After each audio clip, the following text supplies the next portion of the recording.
Hi everyone, I wanted to make a video today on mindful presence and inner revolution.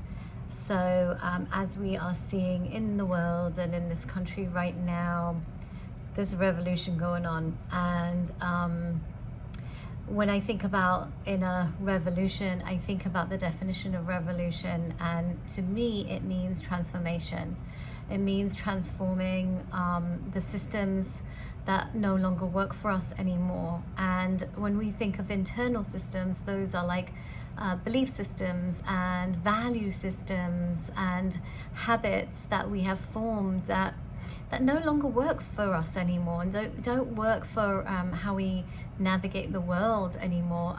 They're old and they've become archaic, and in that archaicness we have kind of suffered quite a bit with certain beliefs that we've held on so rigidly to.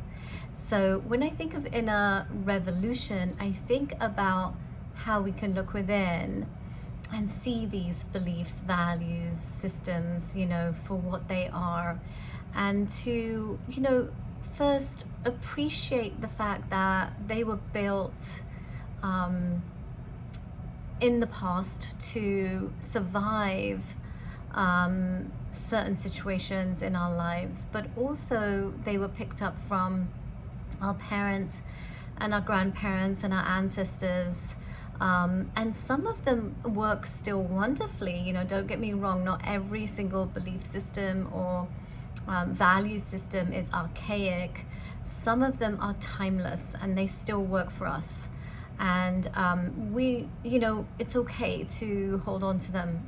I'm talking about inner transformation for belief systems and value systems and habits that are just keeping us in a loop of suffering over and over again, in a cycle that we can't get out of. And you can feel this level of stuckness, and I do believe that the opposite to stuckness is revolution, is transformation.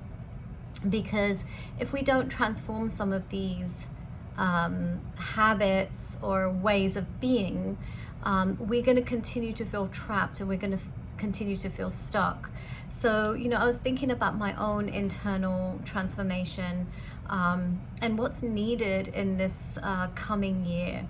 And I was looking at how stuff like perfectionism has always been something internally that has held me back in so many ways. The shoulds, having to be perfect at everything, shoulding myself, you should do better, Sage, you should be better. And I'm done with that. There's no more better anymore. I'm not saying that I can't change and improve or anything like that, but when I concentrate on being perfect and being better all the time, I'm losing something in that process.